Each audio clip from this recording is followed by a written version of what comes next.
So let's read the question. The question says that species are considered as a real basic units of classification, B the highest units of classification, C artificial concept of human mind which cannot be defined in absolute terms, D real units of classification devised by taxonomists.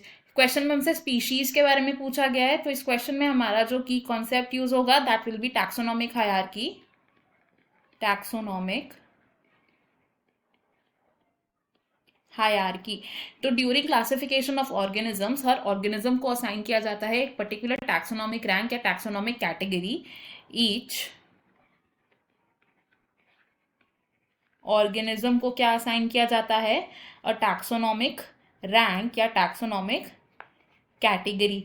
Each taxonomic rank या taxonomic category को हम बोलते हैं taxon, और हर taxon को consider किया जाता है एक unit of classification. Taxonomic hierarchy को फॉलो करते हैं जब हम, तो हमारे पास बेसिक 7 टैक्सॉन्स होते हैं या टैक्सोनॉमिक कैटेगरीज होती हैं विच आर किंगडम. किंगडम है हमारी highest taxonomic rank. Then comes phylum, और प्लांट्स के केस में हम डिवीजन टर्म यूज करते हैं. Class comes next, then order, family, then is genus and then is species.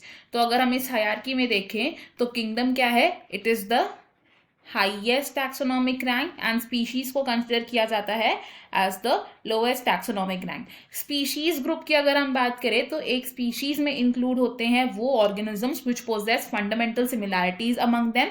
They have fundamental similarities among them.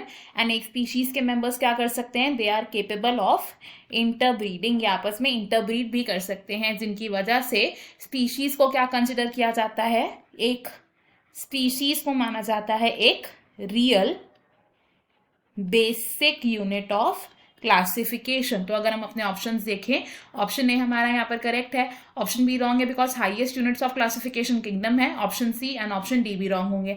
हमारा final answer होगा इस question में option A. I hope you have understood it well. Best of luck. Thank you.